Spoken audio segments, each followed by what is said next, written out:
steam merchant before he travels to meet world leaders at the G7 summit. The Vatican says he recognises the significant impact that comedy has in contemporary culture. The Pope says he regularly prays in court. Thank you, Lisa. That was the news, of course, from New Sport. Sorry about that a moment ago. Let us turn to political news then, because it has been a week where most manifestos are out and through use today. By this time in the morning, the general election result will be clear. This morning we'll be hearing live from Labour, the Conservatives and from Reform. And 7 parties were on an ITV debate last night. And Helen is on the What do you think the main takeaways were from last night? I think one of the main things we saw last night, Michelle, was this really clear sense of where the divisions are now in this election, particularly the pressure that the smaller parties are trying to put on the two main parties. We heard the debate between Labour and Conservatives a lot, haven't we? But the SNP leans Plaid Cymru really coming out and attacking Labour on the two child benefit candidates' decision not to include lifting that in its manifesto, and on Gaza as well. Of course, we know that sometime the Liberal Democrats are trying to take fight to the Conservatives in this election. I think the big focus today is going to be on that poll which suggests that Reform UK are now one percentage point ahead of the Conservative Party. It's one poll. There's a significant margin of error here. It's not the exact science of these things. You've got to say it actually might be more accurate to describe the two parties, Reform and Conservatives, as being neck and neck. But even that, at this point, is a huge shift. And in the debate last night, it allowed Nigel Farage to claim that his party are now the opposition to Labour. For the Conservatives, that is psychologically damaging, particularly in a situation where we wouldn't really want this general election campaign to involve Reform UK to this extent at all. We'll be hearing from John Curtis shortly on the wider picture as things stand this morning. Have you heard any Conservative MP or other reaction to the poll? It's the lead story in the Telegraph this morning.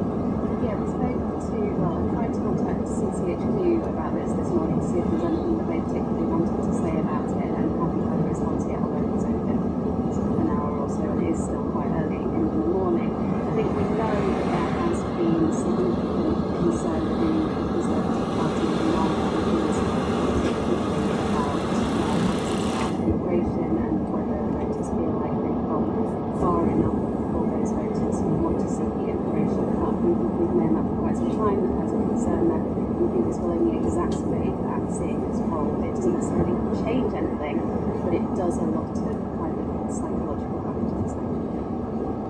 Hannah, thank you very much. The time now is 24 minutes to 7. Presidents Biden and Zelensky have signed a 10-year security agreement boosting Washington's commitment to Ukraine's resistance against Russian aggression. I'm talking about James Landau, our diplomatic editor, who's at the G7 summit in Puglia in Italy. Morning, James. So a 10-year security agreement, but is that dependent on whether President Biden gets re-elected? Well, it is a 10-year agreement. It would require another president to be elected and another president to explicitly agree to unstitch it, which would be a fairly reasonable thing to do, as an substantive thing to do, because of the sheer scale of this agreement, the fact that there's going to be a huge amount of support for Ukraine's defence capabilities in the long run. What you're talking about is training, making sure weapons are interoperable with NATO, more air defences, more munition, more training, more focus on cyber. It's all about trying to beef up Ukraine's resilience in the long run. It's pretty similar to other agreements that other countries have signed. The UK's done one, the Japanese signed one here as well.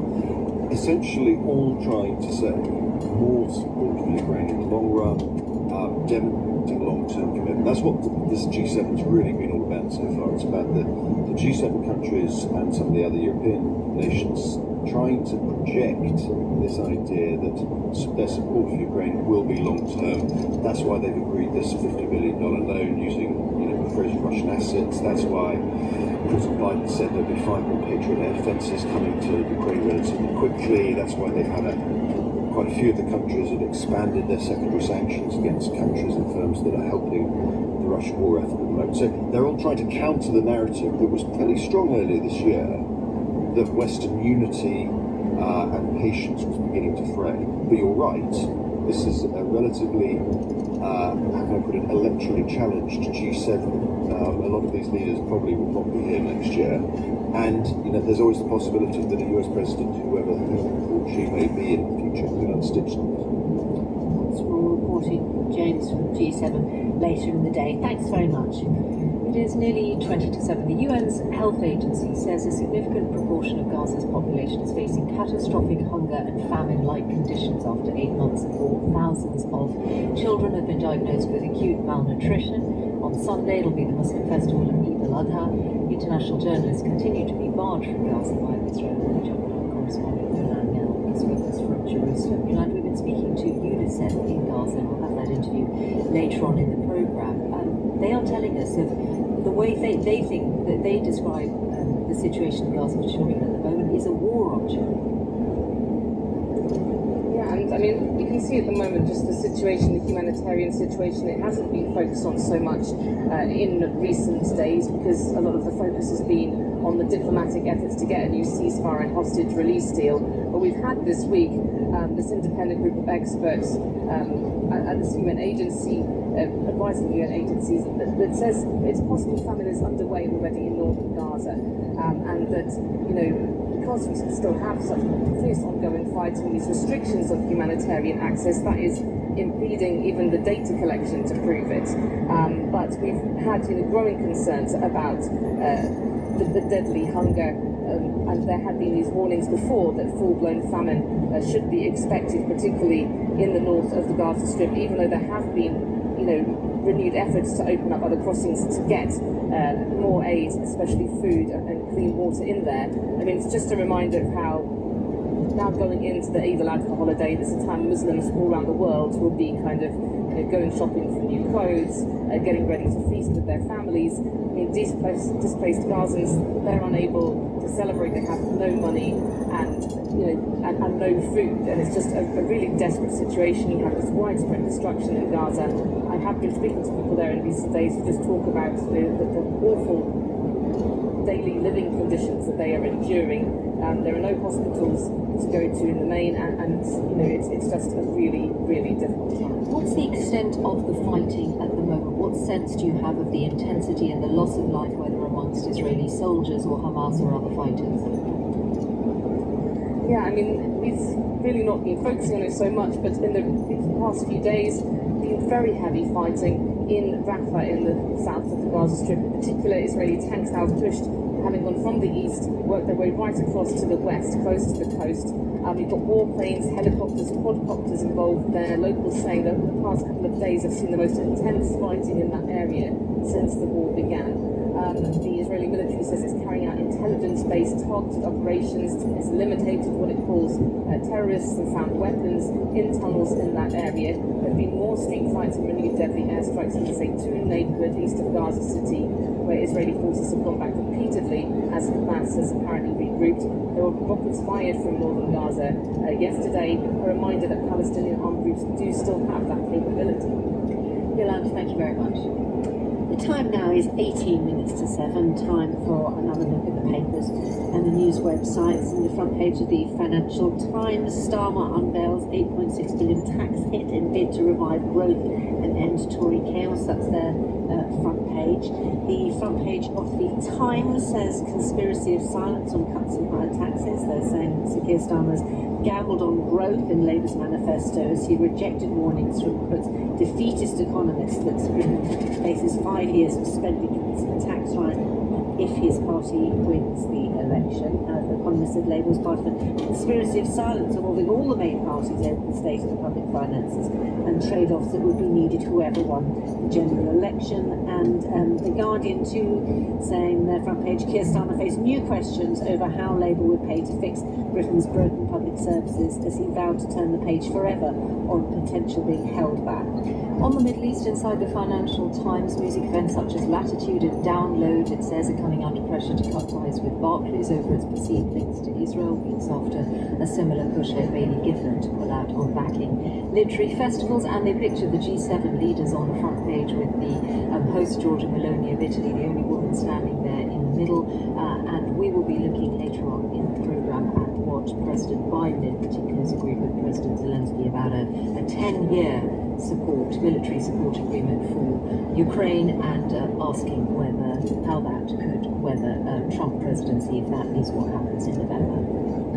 And our main headline in this hour is what we've been hearing throughout the bulletins, that President Biden signed a 10-year security deal with Ukraine, promising US support until Russia is defeated on the battlefield. Now, Scotland are taking on Germany, with the hosts in the first game of Euro 2024 later. The build-up to the tournament has failed to farm the imagination of the German public, with expectations low that the team will do well. And many people are apparently more concerned with problems like the cost of living crisis. But the national team has been bouncing back under a new coach. Our Europe correspondent Nick B reports from Munich.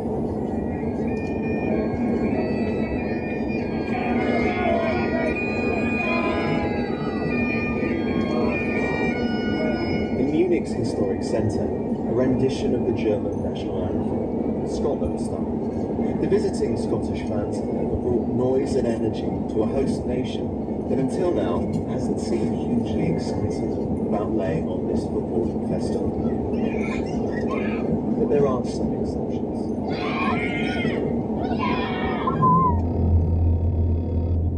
Here, this is SV Freiburg, up in the north of Munich, and all around us, dozens and dozens of kids are playing on some different pitches. Just in front of us, the game underway here, they're only about 4 or 5 years old, having a whale of a time. So has the prospect of hosting the Euros captured the imagination? It brings people together because it's something we share as a community, and yes, maybe many people like football. If Germans win the tournament, more people might play, and I think that's a good thing. Older German fans, though, seem less enthusiastic. Why? Well, it's been 8 years without getting to the knockout stages of a major men's tournament. The high price of tickets this summer, but also a wider national malaise. Fractions, fragmented coalition government, and sluggish economic growth. Of course, what the country really needs is another Sommermärchen. Nach 32 Jahren ist der Fußball wieder zurück in Deutschland. Summer Fairy Tale was the label lovingly attached to the 2006 World Cup that Germany hosted. The home team was knocked out in the semi-finals, but not before capturing the imagination. This, in turn, showcased to the world a united, colourful, more confident country. Alle wünschen sich ja ein Sommermärchen 2.0. Everybody hopes for another summer fairy tale, with the happy mood of 2006 returning in 2024. But I'm skeptical. Philipp Köster is a leading football journalist. It's a different situation. We've got the war in Ukraine, we just went through the pandemic, society is torn, people don't know which direction they should take. Keeping Euro 2024 safe is an international effort. Police forces from around Europe have already stopped known hooligans in their own countries from travelling to Germany. At police headquarters in the centre of Munich, we meet Deputy Commissioner Michal Dybowski, who will be directing operations around the 6 matches the city will host over the next month. During the last weeks we had some postings in the social media from the IS during the Champions League, for example, and during the Bundesliga. We checked this posting, but we don't expect that there's a concrete danger. But it's possible that somebody could be motivated from this posting. The arrival of foreign fans has packed the beer gardens and jolted Euro 2024 into life. It's worth remembering that even in the run-up to Germany's golden summer in 2006, there wasn't much obvious public enthusiasm. And football writer Philipp Köster says you should never underestimate the potential potency of this game. Wenn irgendetwas Deutschland und die Bevölkerung wieder zusammenbringt, dann ist es der Fußball. If anything can bring Germany and the people here back together, it's football. nation's last big campfire, where people can feel at home irrespective of their political or religious differences. The German side doing well is crucial, he says, but it's not everything. Naturally, we want to be good hosts. When 100,000 Scotsmen, Englishmen, Dutch, Spaniards, Italians turn up here, we don't want to be the sour-faced Germans. It's a good opportunity to show Germany's friendly face.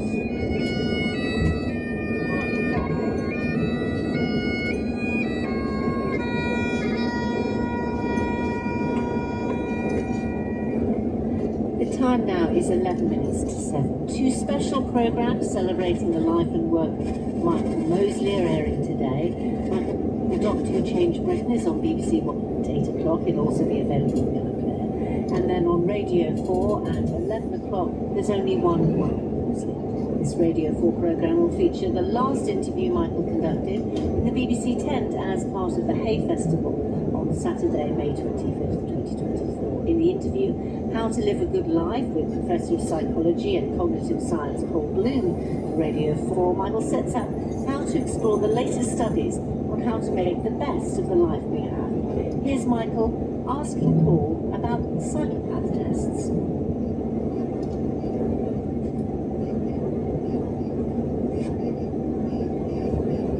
What about a personality test then? A while ago I took part in an intelligent experiment where we got my friends, family, my wife and me as if I was filling it out. And the only person who got close to accurate was my wife, who to be honest was more accurate than I was. Are they worth doing? There's some tests like the Big Five.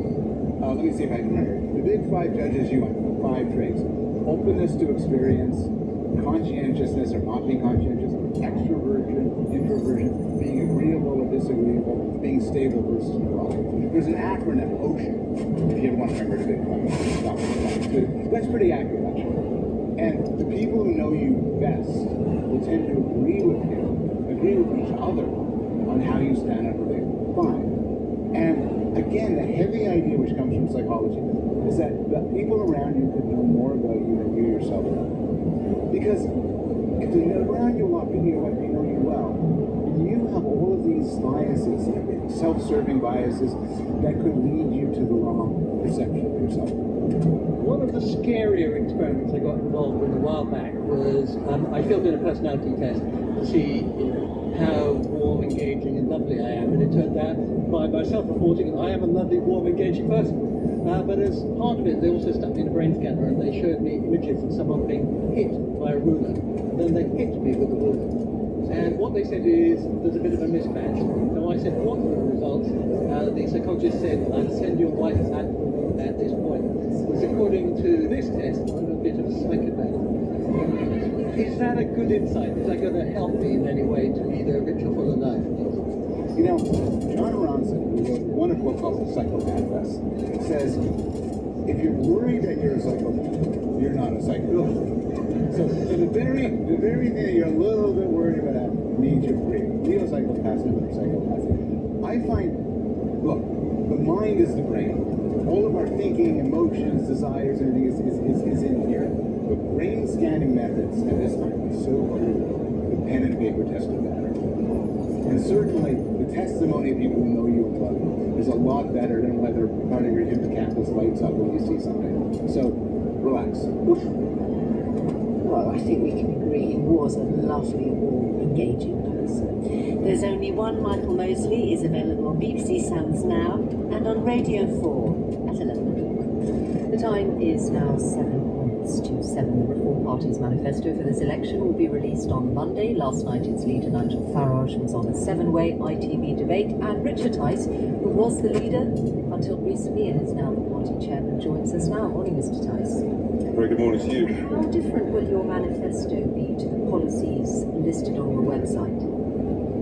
Oh, I think they'll be with the very same broad theme, which is that I'll tax away out of this crisis. We've got to grow our way out of this crisis by making work pay, lifting the income tax threshold starting point to £20,000. We've got to look at the way we reform healthcare in the UK so that we can ambitiously get down towards about zero waiting lists. We've got to freeze immigration so that we can allow the whole country to catch up, the housing market to catch up, to get some real wage growth as opposed to the suppression of wages. So overall, it have a very simple.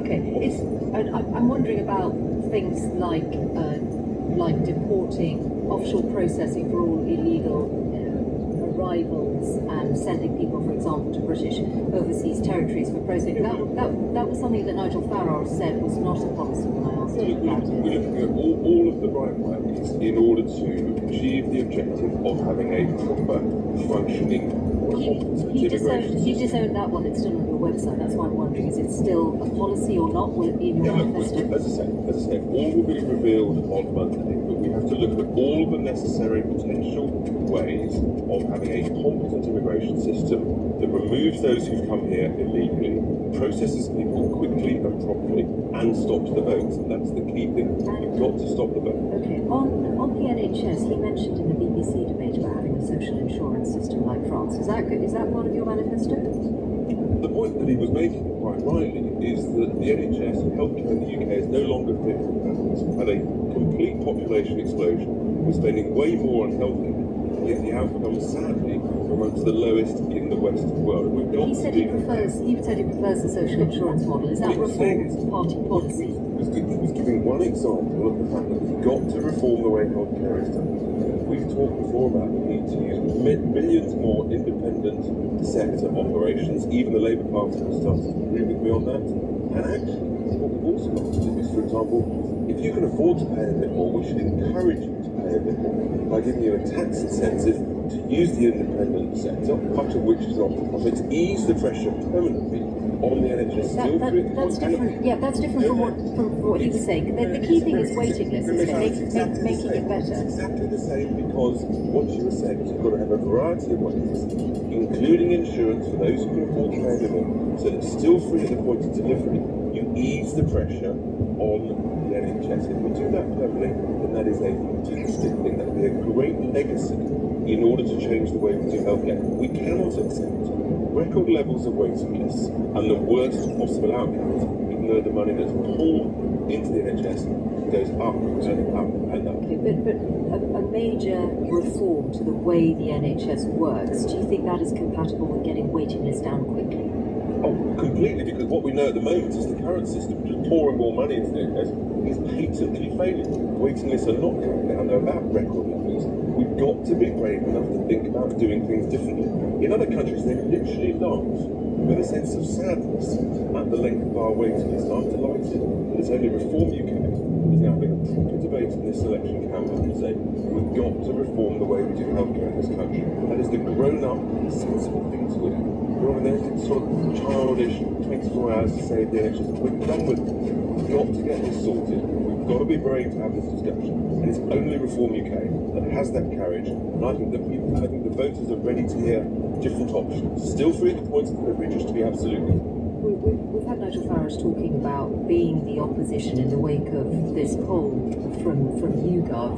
We'll be talking to John Curtis about it later, but he's already looked at a whole slew of polls in the last week, about 12 of them, and is pointing out that overall you usually come in in fourth place, so Labour, Conservatives, about third place usually, ahead of the Liberal Democrats. Now, on your website, you're talking about Starmageddon and saving Britain from Labour. Do you believe, however, that Keir Starmer would make a better Prime Minister than Rishi Sunak? Because you're helping him become Prime Minister, aren't you? No, far from it. What we're doing with that expression, Starmageddon, is highlighting the fact that the Labour Party, they want to raise taxes, they want more mass immigration, and they want big state, and there's no growth in that. You can't tax your way out of a crisis, you've got to grow your way out of a crisis. They've got nothing in their manifesto that represents growth. The truth is that both main parties are variants of socialism: high tax, big state, mass immigration. That's led to the suppression of wages. Everybody's getting poorer, and the quality of life is reducing.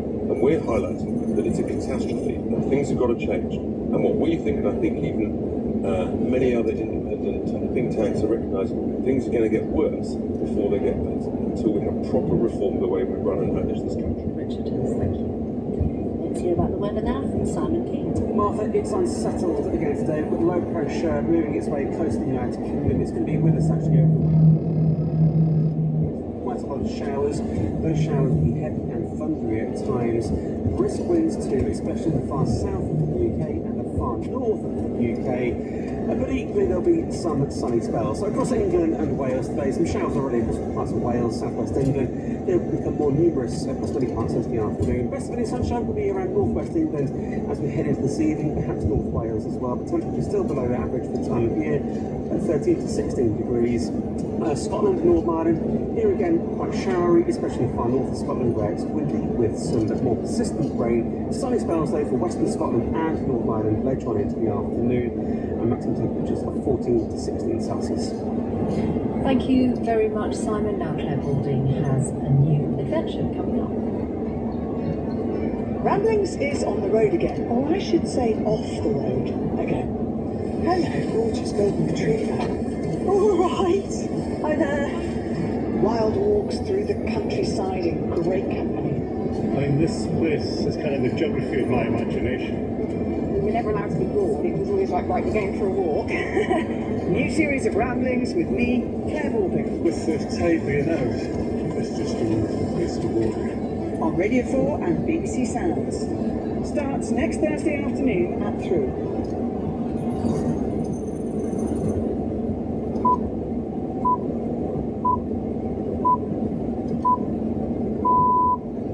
It's 7 o'clock on Friday, the 14th of June. This is Today with Michelle Hussein in London and Martha Carney in Belfast. The headlines. The US has signed a 10-year defence deal with Ukraine, vowing to back the country until it prevails over Russia. BBC analysis has found evidence of up to 6,000 sewage spills by English water companies during dry weather in 2022. Tesla shareholders have approved a pay package for Elon Musk worth up to $56 billion. Thousands of Scotland fans are in Munich for the opening match of the Euros against the host Germany. The BBC News is read by Lisa Costello. Joe Biden has told President Zelensky the US will support Ukraine until it defeats Russia's invasion. The US President was speaking at the G7 summit in Italy after promising Ukraine's leader more air defences and signing a 10-year defence agreement hailed by Kyiv as historic. It formalises US military support and training for Ukrainians, but stops short of offering US troops for the war effort. The Kremlin has said there'll be extremely painful retaliatory measures. Our diplomatic editor, James Landau, has this report from the summit in Rome. Relations between Washington and Kiev have been strained this year by delays to a financial support package. At the G7 summit last night, Joe Biden stood shoulder to shoulder with President Zelensky. The US President agreed a defense pact to boost Ukraine's military capabilities and bring it closer to NATO membership. He said Ukraine would also receive 5 desperately needed Patriot air defense systems relatively quickly. This came after G7 leaders agreed to raise a $50 billion loan for Ukraine from Russian assets and expand anti-Russia sanctions. Mr. Biden said this sent a signal to President Putin that he could not cut away to the West and the US would support Ukraine until it prevailed. G7 leaders will today move on to discuss migration. The Pope joined them, the first ever to do so, to discuss the dangers of artificial intelligence. Representatives of the 7 biggest political parties have clashed over tax, immigration and the future of the NHS in a televised debate on ITV. Many of the speakers chose to focus their attacks on Labour, while Nigel Farage, the leader of Reform UK, seized on one poll that suggested his party had overtaken Conservatives to say it was now opposition to Labour. Our political correspondent Damien Grammaticus was in Manchester watching the exchanges. Time and again this debate, Labour was in the spotlight, leading the polls, making it the focus of attacks. Hundreds of Green Yorkworth criticised Labour for not planning to scrap the 2-child benefit cap. Denia for the Greens called Angela Rayner timid, not wanting to tax billionaires more. Ms Rayner said no one had ever called her timid, and her party would not make any pledge, would not pay for. Nigel Nigel Farage said his party was now the opposition to Labour, after polls suggested Reform UK was a point ahead of the Conservatives. He's Stephen Flynn said it was Mr Farage's pet project of Brexit to make the country poorer, to damage the economy, resulting in 40 billion less in tax revenues each year. The Conservatives said people could be confident that her party would keep its pledge to bring net migration down because of Rishi Sunak's record in office. Republicans laughed. The Liberal Democrats' Daisy Cooper said Penny Mordaunt says the Conservatives haven't put taxes up. Really? Of course they have. There may have been thousands of illegal sewage spills by English water companies in 2022, according to BBC Research. Analysis of weather data and details of spills reported to regulators has identified almost 6,000 occasions when raw sewage was released during dry conditions in breach of regulations. The Environment Agency says it is not surprised by the findings. David Henderson, the CEO of the industry body Water UK, disputes the results. The data is not sufficient to draw the conclusions regarding whether a spill was dry or wet. It's for the regulator to make the determination on these matters. We have a plan with the regulator to reduce the activation down to zero. We're very hopeful that the regulator will agree so that we can see an end to sewage flowing into our waterway. A spokesman for the UN Children's Agency UNICEF says there's now a real level of despondency and despair among those living in Gaza. Residents in the southern city of Rafah say the area was targeted by intense Israeli airstrikes yesterday. The Israeli military has insisted its operations are targeted and based on intelligence. In an interview for this programme, James Elder from UNICEF said many Palestinians wouldn't be able to take much more. They know that they're only alive through luck. It's very unsettling to see a child, when that child realises their parent can't protect them. It's heartbreaking when a parent realises they can't protect their child.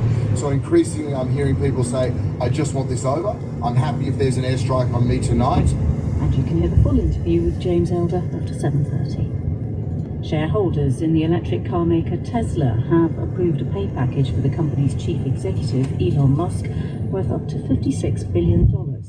A judge blocked his pay deal earlier this year because of concerns about his influence over the board. Here's our North America business correspondent, Erin Delmore. This shareholder vote puts Elon Musk one step closer to becoming the most generously compensated chief executive in U.S. corporate history. The pay package would award Mr. Musk rights to a roughly 10% stake in Tesla, valued at around 300 times what the top-earning executive in the U.S. made last year. A Delaware judge blocked the original pay deal in January. It's unclear whether this fresh shareholder authorization will be accepted by the courts. The vote was seen as a test of Mr. Musk's leadership at the company. Those in favor said he deserved the 11-figure sum for taking the company to new heights as CEO. Those against voiced concerns that his attention is elsewhere. Tesla is one of 6 firms run or owned by Mr. Musk. South Africa's parliament is due to meet this morning for the first time since the ANC lost its majority in elections last month. The ANC says it's made progress towards forming a unity government but gave no details. A spokesman said it would gravitate towards the centre because left-wing parties had refused to take part. The European Football Championships kick off this evening with the hosts Germany taking on Scotland in Munich in the opening game. 24 teams are taking part, split into 6 groups. England are in Group C alongside Slovenia, Serbia and Denmark, while Scotland face Germany, Hungary and Switzerland in Group A. Tens of thousands of Scottish fans have already descended on Munich for the match. Our sports editor Dan Rowan is there. Scotland's fans have had to wait more than a quarter of a century since they last had the chance to follow their team